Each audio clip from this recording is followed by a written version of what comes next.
कई सारे प्रकार है, कुछ लोग रोबोटिक साइंस में इसका यूटिलाइजेशन कर रहे हैं, और जहां तक ऑन पैसिव की बात आती है तो हम लोग जनरेटिव एआई यूज कर रहे हैं, जहां पे पूरा का पूरा कंट्रोल हमारा होगा।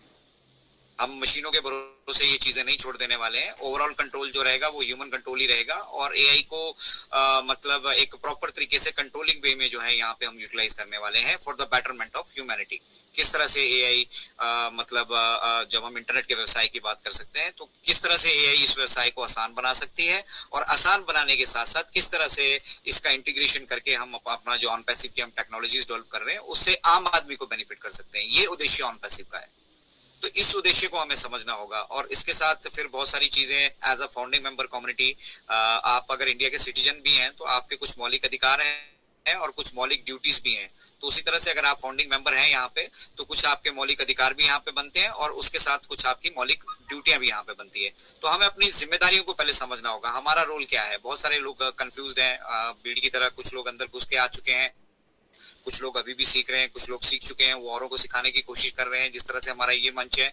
तो हमें यहाँ पे अपना रोल समझना होगा, हमें ये समझना होगा कि बेसिकली ऑन पैसिव क्या करने जा रहा है, ठीक है। और दूसरा ये समझना होगा कि ये पहली बार हो रहा है, इस तरह का आज तक कभी किसी ने डिस्ट्रीब्यूशन सिस्टम को छेड़ा नहीं। पैसा बहुत है लोगों के पास, और उसको किस तरीके से लोगों में बांटा जा सकता है, किस तरीके से लोगों को बेनिफिटेड किया जा सकता है, किस तरह से वो लोगों को एक आजीवन बिजनेस जनरेट करके हम दे सकते हैं। एक लीजेसी हम सभी लोग यहाँ से जहां तक फाउंडिंग मेंबर कम्युनिटी की छोड़ने वाले हैं, लेकिन इस ऑन पैसिव से जो भी जुड़ेगा वो बेनिफिटेड होगा। तो किस तरह से हम ये डिस्ट्रीब्यूशन ऑफ सिस्टम जो वेल्थ का बिगड़ा है ना, इसको हम किस तरीके से बेटर तरीके से इंश्योर कर सकते हैं, वो ऑन पैसिव करने वाला है।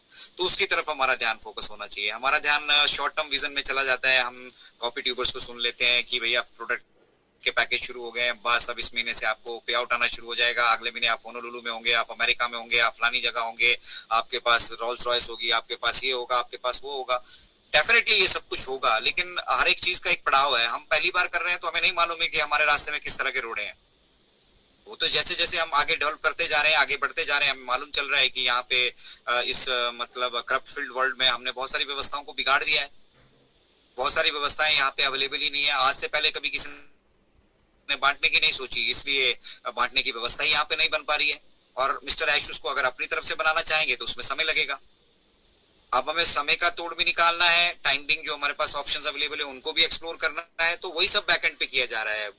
देखिए, हम अगले पड़ाव में तभी जा पाएंगे, हम मार्केट में तभी जा पाएंगे जब हमारे पास उसके लिए स्टेबल साधन होंगे। और ऑन पैसिव बहुत बड़ा बन चुका है, बहुत विशाल बन चुका है, इतना विशाल बन चुका है कि यहाँ पर अब हम जानते हैं कि जैसे ही हम मार्केट में जाएंगे बहुत बड़ी एक भीड़ बाहर बैठी है, ठीक है, बहुत बड़ा एक समुदाय बाहर बैठा है जो इससे बेनिफिटेड भी होगा और यहाँ से जुड़ने वाला भी है। तो हमारे पास उनके लिए व्यवस्था होनी चाहिए ना। हमने तो भैया 500 आदमी की व्यवस्था कर रखी थी, या 14 लाख की कर रखी थी, या 1 करोड़ की कर रखी थी, 1 बिलियन पॉपुलेशन तक हमने तैयारी कर रखी थी। लेकिन यहाँ पे तो 7.8 बिलियन पॉपुलेशन के लिए हम इस बिजनेस को तैयार कर रहे हैं ना। तो फिर क्या सिर्फ 14 लाख लोगों को बेनिफिट करने के लिए हम उनका गला घोट दें?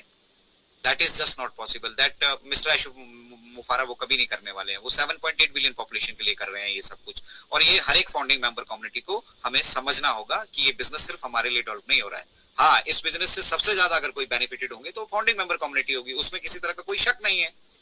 तो इस बिजनेस को डेवलप होने दीजिए। इससे 2018 में क्या विजन था, 19 में क्या विजन था, 20 में क्या था, 21 में क्या था, 22 में क्या था, 23 में क्या था, वो सारी कहानियां खत्म हो चुकी है। Format everything. आप किसी भी वजह से यहाँ पे आए थे, फॉरगेट एवरीथिंग। आप किस स्टेज पे आज खड़े हो वो आपको रियलाइज करना बहुत जरूरी है, किस लेवल पे आज खड़े हो। 2024 की अगर हम बात करें और पीछे की तरफ देखें तो बहुत लंबी जर्नी है, 4 साल की, जिसको एक छोटे से सेशन में कवर अप कर पाना is just impossible. And at the same time इस जर्नी में मिस्टर ऐश ने किस किस तरह के चैलेंजेस फेस किए हैं उसका भी अंदाजा लगाना is just impossible. Why? Because we are doing it for the very first time.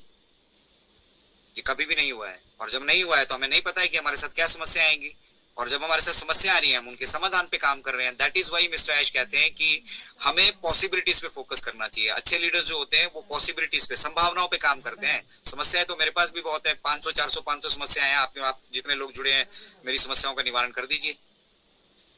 हमारी जो इंडिविजुअल समस्याएं हैं ना, हम उनका ही समाधान नहीं निकाल पा रहे हैं। और mister Ash is working for 7.8 million population, 7.8 million population की समस्याओं के समाधान के लिए और परमानेंट समाधान के लिए, आपके चेहरे पे परमानेंट मुस्कान के लिए वो काम कर रहे हैं। सिर्फ कुछ पलों की खुशी या महीने का पे आउट देकर वो आपको खुश नहीं करना चाहते। तो दैट इज वेरी इंपॉर्टेंट। और यहाँ से आप एक चीज बिल्कुल अच्छे से बांट दीजिए, हम कहते हैं we are the future of internet. We did not say कि we are the present of internet, we are the future of internet.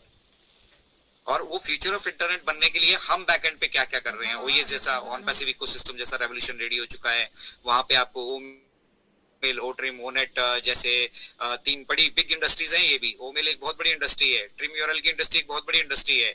आप सोशल मीडिया की बात करेंगे, सोशल मीडिया कितनी बड़ी इंडस्ट्री है, आप सब लोग उससे अफेक्टेड हैं, यूटिलाइज कर रहे हैं आप सोशल मीडिया पर, और वहां पे कितना रेवेन्यू जनरेट होता है उसका आपको मुझे लगता है अंदाजा भी नहीं होगा। तो ये तीन रेवोल्यूशनरी प्रोडक्ट आपको मतलब क्यों क्यों ये फ्री दिए जा रहे हैं, क्योंकि मिस्टर ऐश अनेबल करना चाहते हैं, मिस्टर ऐश टेक्नोलॉजी को मतलब इतना अफोर्डेबल बना देना चाहते हैं कि हर कोई उसमें पार्टिसिपेट करके यहाँ से बेनिफिटेड हो सके। पैसा तो अनलिमिटेड है इंटरनेट पे, पैसे की तो किसी तरह की कमी नहीं है, अब उसको कमाए कैसे ये सबको नहीं आता है।